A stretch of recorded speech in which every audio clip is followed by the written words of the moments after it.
Welcome to Once Upon a Story. Have you ever been disappointed with the way things have turned out? Well, the prince and princess in today's story are disappointed in the way their lives turned out, and the prince is determined to do something about it. Sit back, get comfortable for today's story.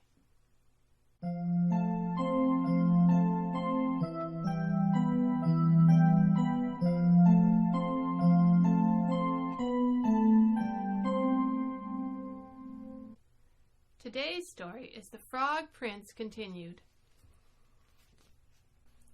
The Frog Prince Continued. Story by Jon Scieszka.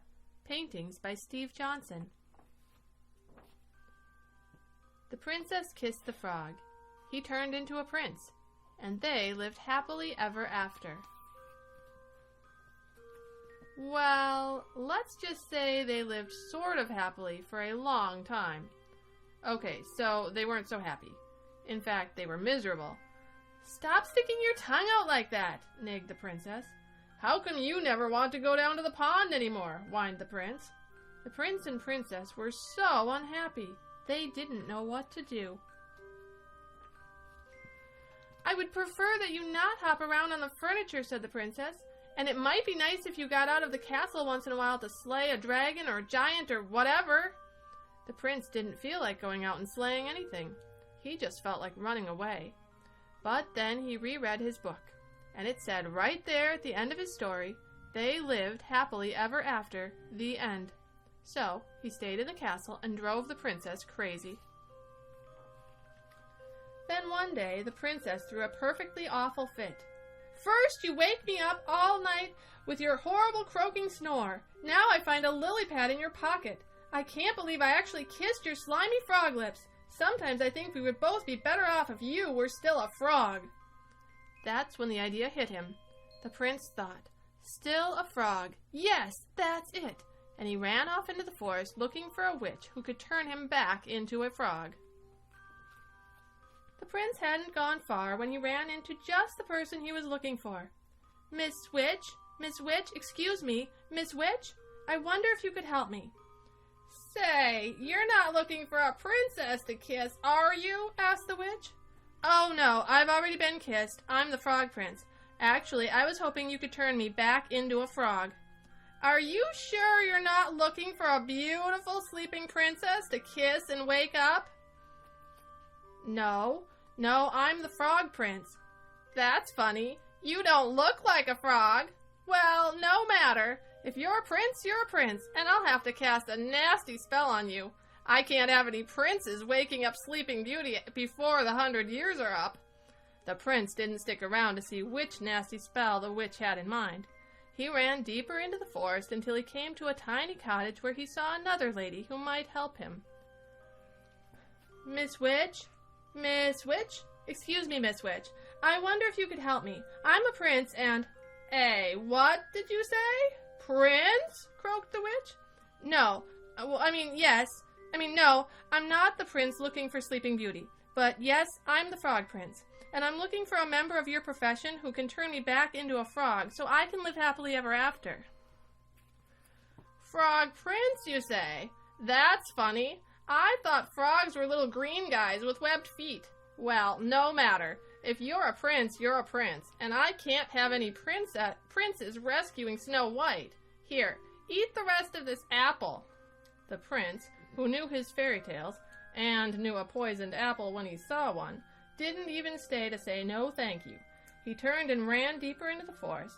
Soon he came to a strange-looking house with a witch inside. Miss Witch, excuse me, Miss Witch, I wonder if you could help me. I'm the frog—" "If you're a frog, I'm the King of France," said the witch. "No, I'm not a frog. I'm the frog prince, but I need a witch to turn me back into a frog so I can live happily ever after. Can you do it?" said the prince in one long breath. The witch eyed the prince and licked her rather plump lips. "Why, of course, dearie. Come right in. Maybe I can fit you in for lunch." The prince stopped on the slightly gummy steps. Something about this house seemed very familiar. He broke off a corner of the windowsill and tasted it. Gingerbread. "I hope you don't mind my asking, Miss Witch, But do you happen to know any children by the name of Hansel and Gretel? Why, yes, Prince darling, I do. I'm expecting them for dinner. The prince, who, as we said before, knew his fairy tales, ran as fast as he could deeper into the forest. Soon he was completely lost. He saw someone standing next to a tree. The prince walked up to her, hoping she wasn't a witch, for he'd had quite his fill of witches. Madame, I'm the Frog Prince. Could you help me? Gosh, do you need it, said the fairy godmother. You are the worst-looking frog I've ever seen. I'm not a frog. I am the Frog Prince, said the prince, getting a little annoyed, and I need someone to turn me back into a frog so I can live happily ever after. Well, I'm on my way to see a girl in the village about going to a ball, but I suppose I could give it a try. I've never done frogs before, you know. And with that, the fairy godmother waved her magic wand and turned the prince into a beautiful carriage. The prince couldn't believe his rotten luck. The sun went down, the forest got spookier, and the prince became more and more frightened. Oh, what an idiot I've been! I could be sitting at home with the princess, living happily ever after, but instead I'm stuck here in the middle of this stupid forest, turned into a stupid carriage. Now I'll probably just rot and fall apart and live unhappily ever after.